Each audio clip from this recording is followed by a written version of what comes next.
We are here at ISTE Live 2026, and I'm here with the AE Tech team. A lot of them are here right now. We've been scouring the exhibit hall looking for great people to talk to bring you great ed tech products.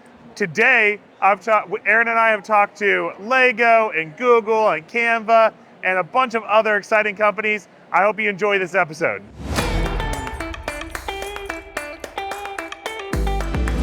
All right, so I'm here with Vanessa. She's a key account manager with Lego. For everybody out there, what is Lego? No, I'm kidding. That was not her. But we're still rolling, okay? Everybody knows what Lego is, right? Desmond's son is at Legoland right now. My wife has a full set of your Lego Spark in her first grade classroom. Yes. We love Legos, okay? Best Christmas memories building Legos with my son, all right? Absolutely. Love Legos, but what's new with Legos? Tell us about it. Absolutely. Thank you for speaking with me. So wanted to share a little bit about Lego education. We've been around for 40 plus years. And we just recently launched Lego Education Computer Science and AI this past January. We started shipping in April and it's just completely taken off. It is a product that is geared towards computer science and AI. So AI is something we're hearing about all the time, right? So ChatGPT, Gemini. And what's important to know when Lego speaks about AI, we're talking about behind the scenes. We want the kids building. They're not consuming content because what do we do in Lego, as you know? We build. So our program is made to really be simple to implement. It can be a teacher who's been working with computer science for a year, 4 years, or a day. We have a full portal, which I'll show you. It is a solution that is broken down from kindergarten through 8th grade. We have K2, 3, 5, and 6, 8. So if you don't mind, I'm going to shift this way so we can take a look. So this is our teacher portal. It is something that is fully ready to go. We have everything from facilitation notes to cross-curricular connections, full student-facing decks. So in terms of teacher lift, it's really something that's alleviating additional work, not adding on. So when we're looking at Lego, it is fully aligned to the state standards. So we are nationwide, international. So what I want to do is give you a peek about what are we doing on our platform. One really fun thing to see here is that we make sure that we differentiate the roles, right? So we don't want to open up a box of bricks and have kids trying to figure out what am I going to do, who's doing what. So roles are differentiated from the very beginning, so students are held accountable for their roles. That's cool. So we're going to pivot this way, and I'm going to introduce you to my colleague, Chris. All right.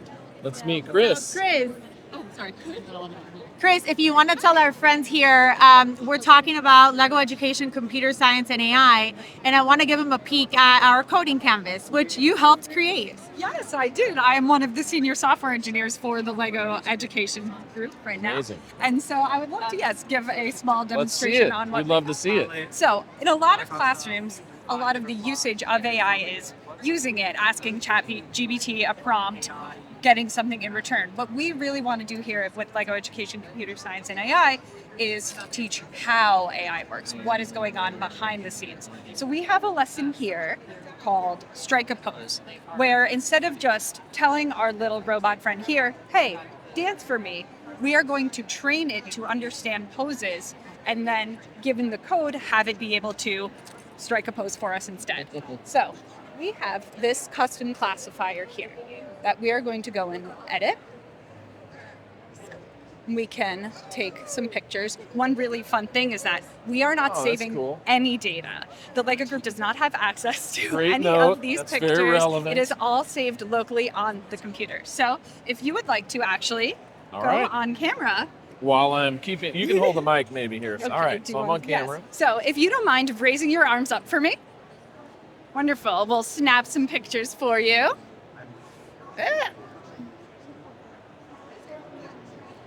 And that works on any camera, it looks like, right? Any webcam? That's pretty cool. Yes, it works on any camera. And a couple important things to keep in mind. We are not subscription-based. We don't require a DPA. We don't collect any information whatsoever from the students. right. And if you don't mind stepping back in do it. and keeping your arms faced down. Down. There All we right. go. We'll take a few more snaps and pics of that. And we're not saving these pictures at all. We're just saving the wireframes that You you're have my seeing full there. permission, but thank you for noting that you're not. That's great. So now we have a bunch of collections Yep. of these wireframes, some with arms up, some with arms down, into two separate things. We are going to train this model here now.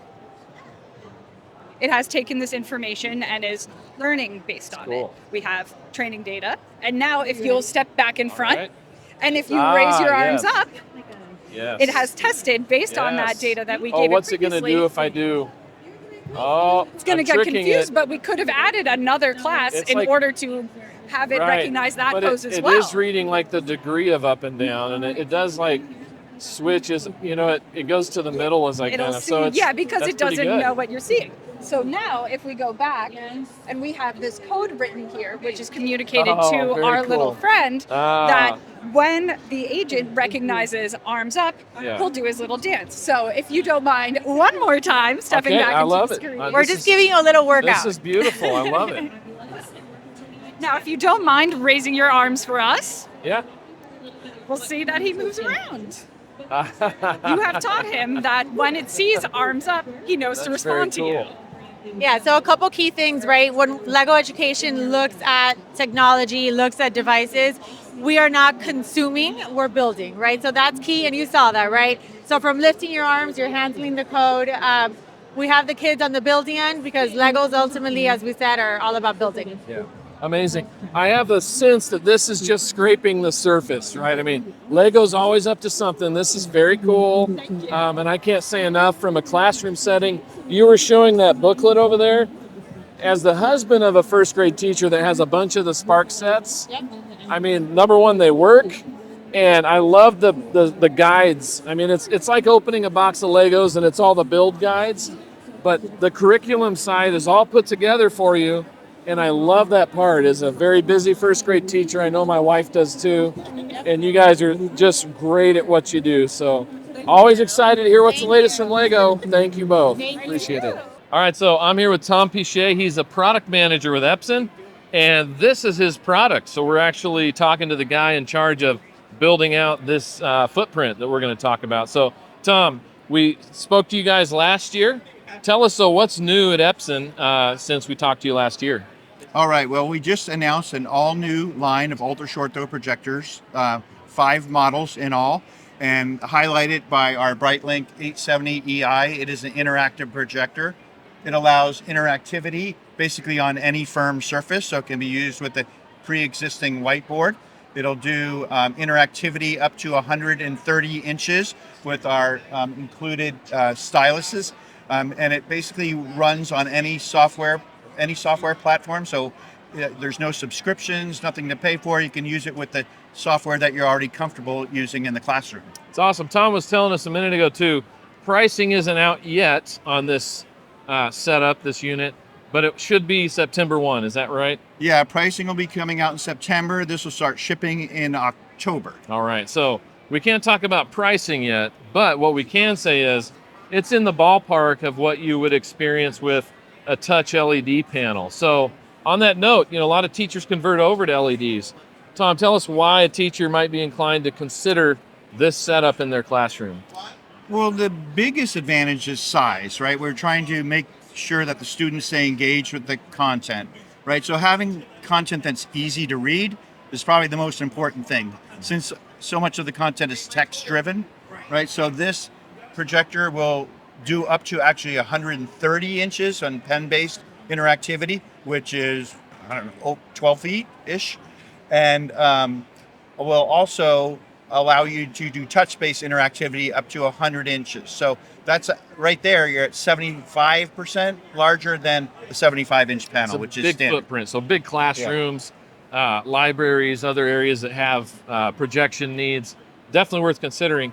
Also, you piqued my interest with native AirPlay. Okay, so all the iPad classrooms out there. Other Miracast as well is baked in. Is that Yes, right? AirPlay and Miracast, so no software for your IT managers to manage there. It uses the native interface on the device so you can quickly connect and display. That's awesome. And to be noted as well, there's a control panel that goes on the wall, and that's how you kind of toggle between your inputs and kind of gives the teacher a command center to plug into, right? Right. So it'll allow you to attach your PC to the display, and then it uses a USB-C interface, so it'll do audio, video, interactivity, and it will charge the PC at the same time. Now you're saying PC, is this also Mac friendly? Yes, it will Okay. work with Macintosh computers All right, as well. awesome. Hey, I'm here with Adrienne. She is a solutions architect. Did I get that right? You did. With Sphero. So a lot of you have heard of Sphero. We're going to find out what's the latest thing with Sphero. So Adrienne, tell us about it. Awesome. So we actually just unveiled a new product at ISTE. It's called Blueprint Robotics. And I've been really passionate about bringing the competition robotics magic that usually happens after school into the classroom. So Blueprint Robotics is really made so that competitions and building robots can happen within a class period instead of happening after school. So we're super excited. We have our field behind us. We have a bunch of the curriculum, the robots that are included in the curriculum back here that can play games and teach students about coding and mechanical engineering and sensors and all that good stuff.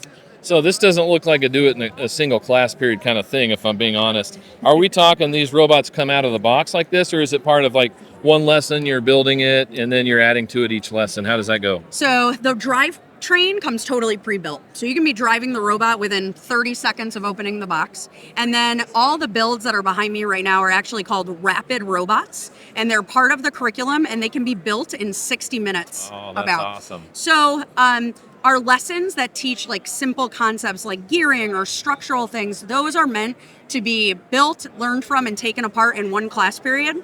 Our rapid robots are meant to be kept together a little bit longer, but if you can build it in an hour, compete with it in an hour, then you're already in 1 week on the next iteration cycle. In the curriculum, the rapid robots are actually designed to be good, not great, so that students want to iterate on them and make them better. That's awesome. Yeah. Hey, what's the target grade range for this? Middle school and high school, Right depending on your program.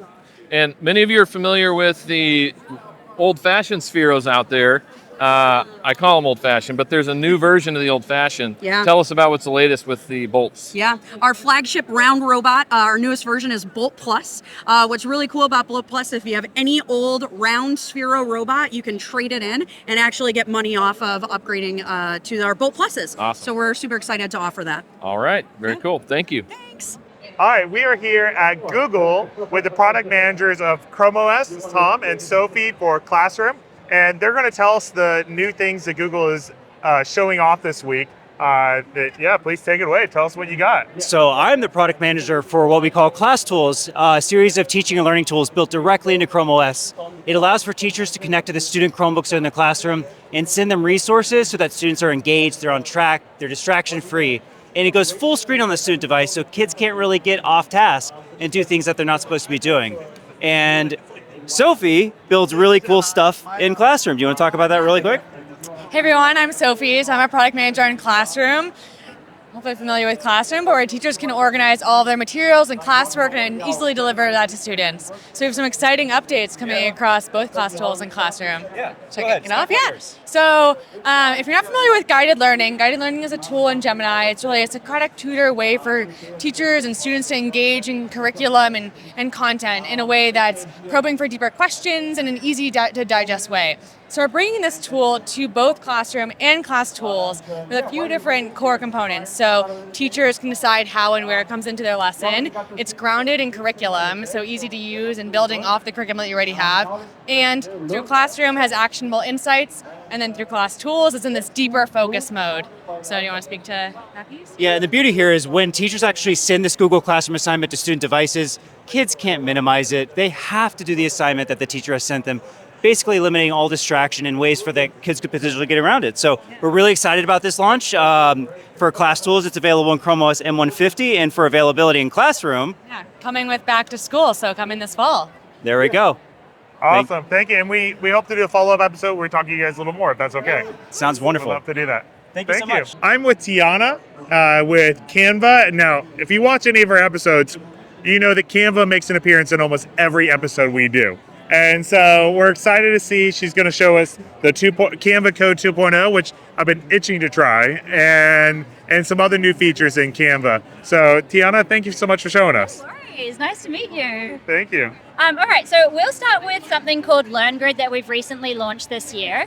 Basically, it's a library of curriculum-mapped resources that are ready to teach. But most importantly, you can also create interactive experiences for students with AI. And it is actually using our Canva Code 2.0 in the background, which is really awesome.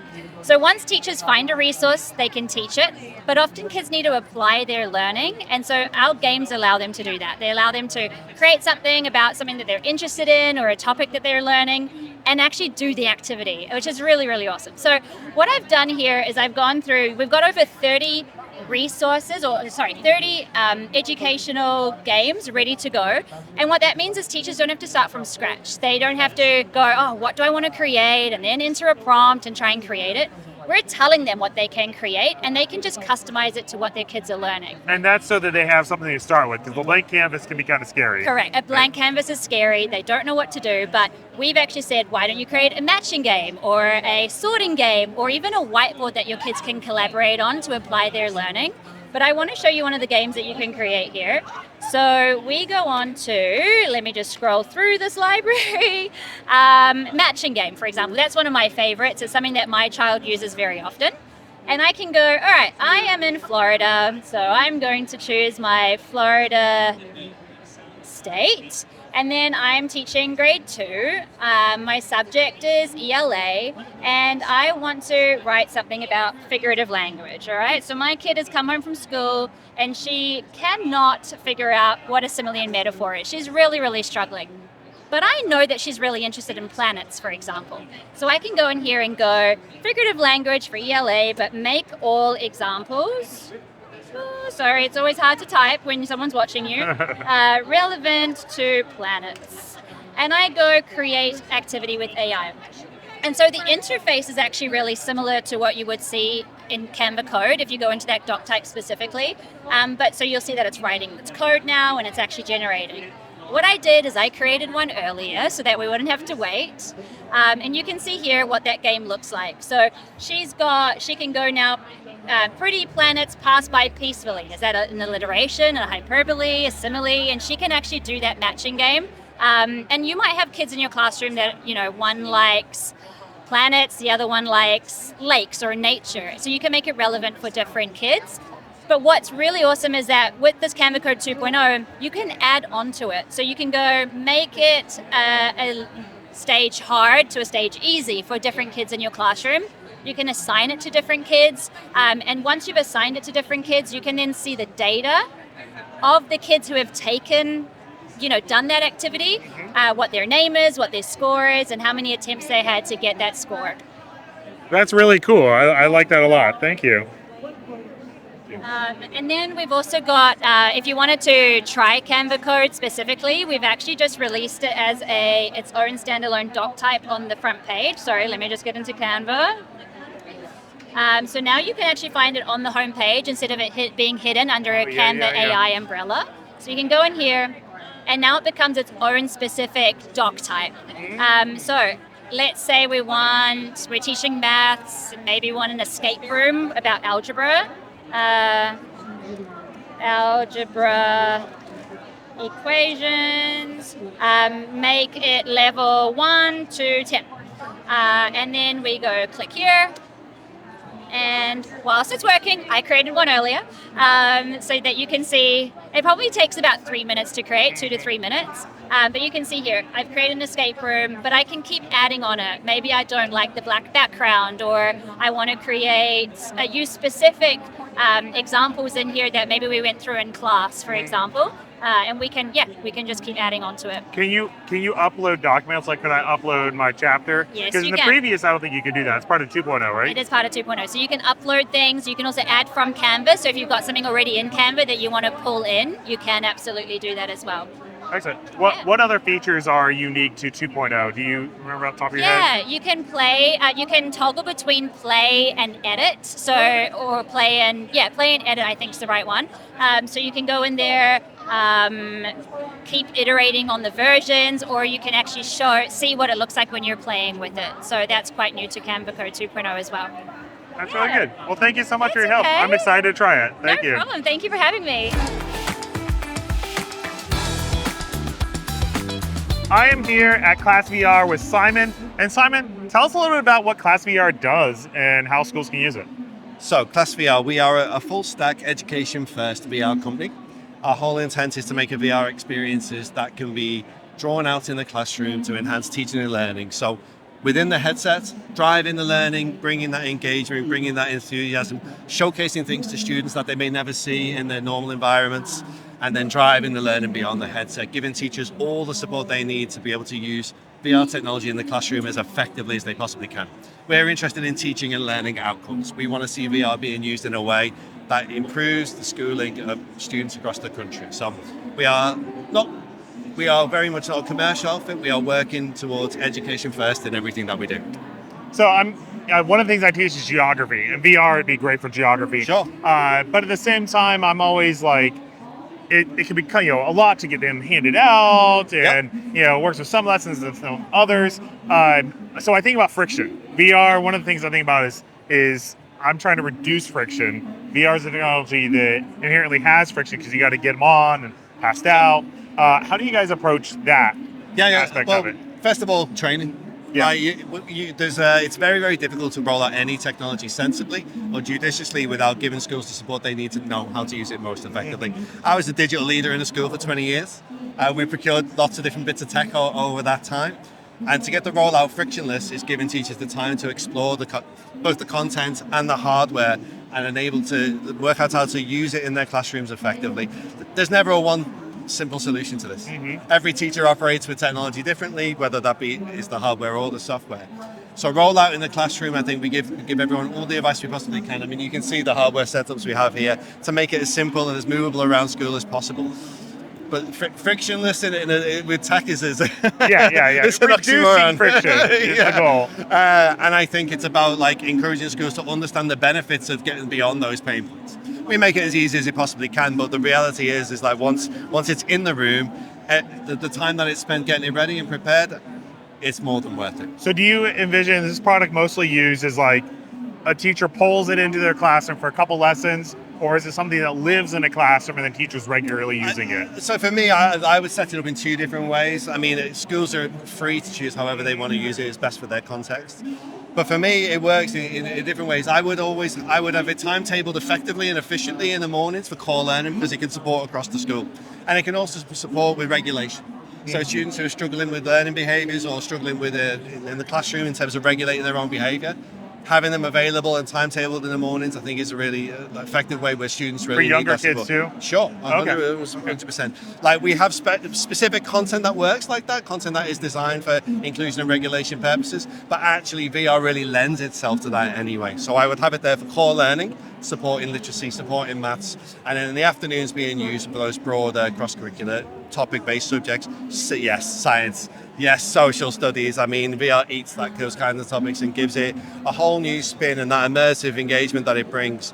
But actually, when you dig into VR, and with what we do, we provide the headsets.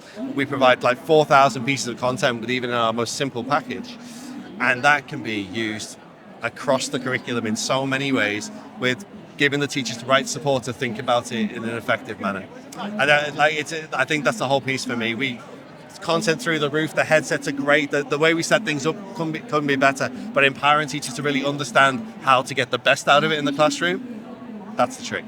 I am here with Alex, probably our most frequent reappearing guest. We can't come to a convention and not talk to Alex at IPEVO. IPEVO always has something new they're doing, and they like to show us early demos. So Alex, tell us what's going on. So we're a gadget company. So this year we have a couple new gadgets. I love that. I love that description. Exactly. Yes. We're not a technology company. We're a gadget company. I usually prefer this way. I like that. So one of the solid need I heard a lot for a lot of school districts, every classroom. So every teacher, they wish they can mirror and cast their phone, their iPad to the TV, right? But you have to go to Apple TV. You have to buy.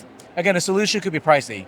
So we thought about something plug and play easy. So today we have something called IPEVO Cast. It's pretty simple. It's a simple plug and play. So we're gonna give you two things. So it's basically just a transmitter and receiver. So how do you do setup? So it's pretty simple. So the receiver, right, you plug on the back of a TV, anything with HDMI, a USB for power, and so you plug that thing directly to your device. So a quick demo looks like this. All right, so this is the default screen. So once you plug it in, you'll see this. So you have the HDMI and USB plugged to the back. Exactly. And the USB is just for power that's always in the back of every TV. It's only for anyway. power. Yeah, simple and easy. Uh-huh. All you have to do, have any find a transmitter. So all you have to do is plug it in. So a couple seconds.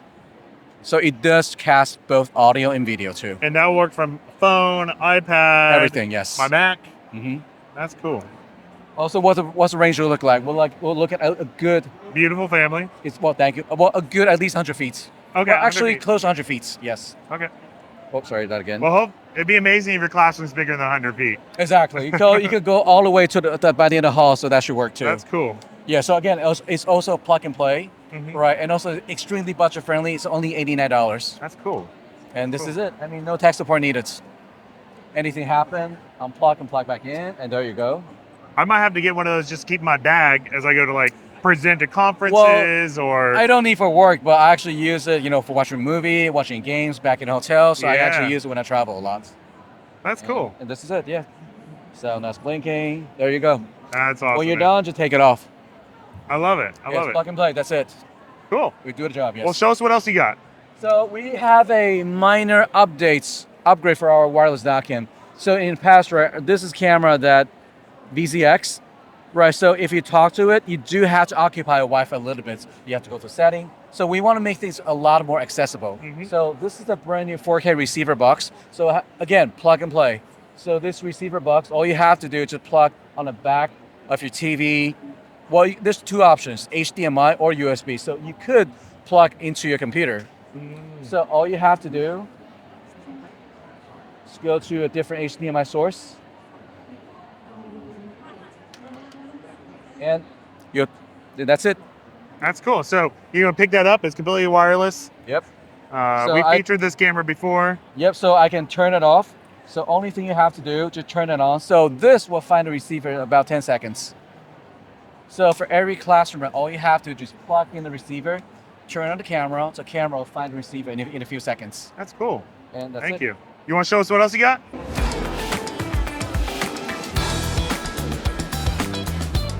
So another new solution we have would be meetings, any type of meeting size. So we figured out that the meeting should be accessible. You should find a room. Everything should be simple plug and play. So it's called Transcriber 8. So what it does that is a combination of 8 lapel mics. So how do you do setup? So a single USB on the back, you plug into the host's laptop, and you will have 8 lapel mic to go right away. So all of you just grab a lapel mic. You can put on your shirt or you can put in front of you. So basically, you can just whisper.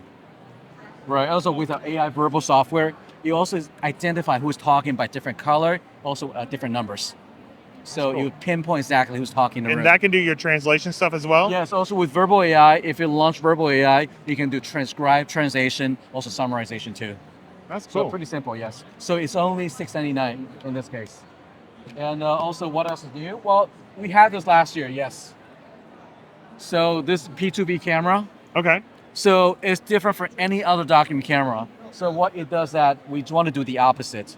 So instead of bringing an object, a piece of paper underneath the camera, so you could just bring the camera to you by taking this off.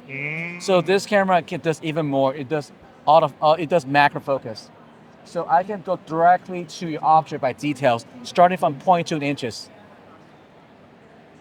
Or I can. You gotta clean the keyboard. Oh yeah, I couldn't do. tell until you did so that. So you can point to the wall over there. And.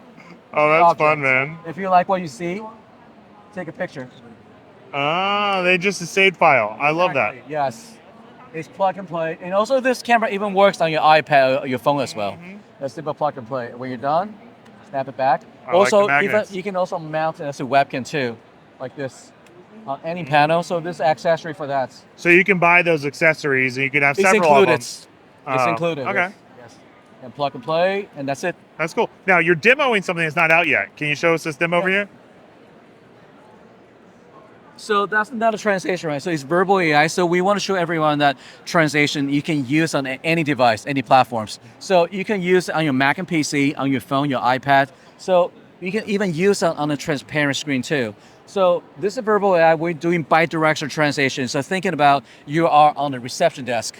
So you're talking to the other person on the other side. So you can have both-way conversation on the screen.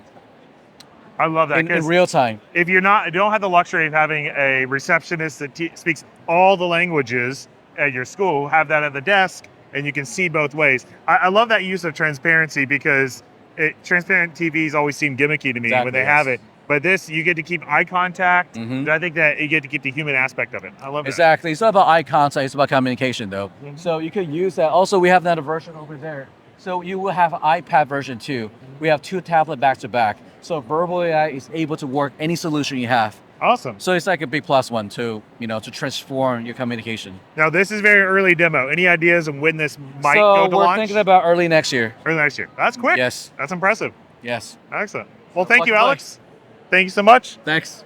All right, so I'm here with Paul, Chief Product Officer with BrainPOP. Probably every teacher out there has heard of BrainPOP or used BrainPOP. But Paul, maybe they haven't used it in a while. Tell us a little bit about what's new. Yeah, at BrainPOP, we're still up to the same things we've always been up to. So we're still making great animated movies that unpack complex topics. One of the most complex topics out there today is AI literacy. So our big content library that we're releasing for back to school actually just went live last week. So it's available, is all around AI literacy. We partnered with Digital Promise. They built out an AI literacy framework, and we use that to actually build 8 movies that are embedded directly within actual curriculum that teachers are teaching. So we have our natural resources topic, and there's a movie within there about AI in the environment, or teachers can use them as standalone. So as teachers, especially in grades 3 through 8, are looking for ways to talk to their students about AI and AI literacy, it's a great resource that really unpacks getting them to critically think about AI literacy. It's not going to be teaching them how to use AI tools, but anything from AI and bias, AI and the environment, like should you make friends with a chatbot, should you not, what is plagiarism and cheating in the world of AI? So all these kind of really complex topics that are challenging for teachers to kind of think about and know about are all built into that. So that's one of the things we're really proud of. I think that's what you guys do really well, is taking topics and making them relatable for the kids.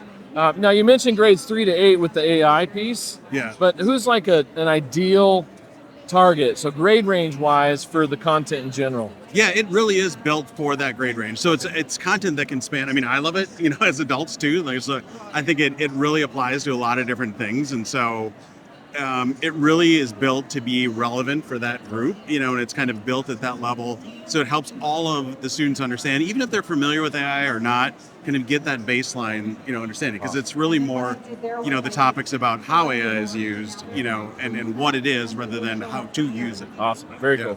Thank you, Paul. Appreciate your time, man. Absolutely. Thank you. I think we got a visitor. Oh, we got a visitor? We got a cameo. Do we get an interview with him? Sure, yeah. All right. See what you can get out All of right. What's the latest here, Moby? Pretty not bad job of it.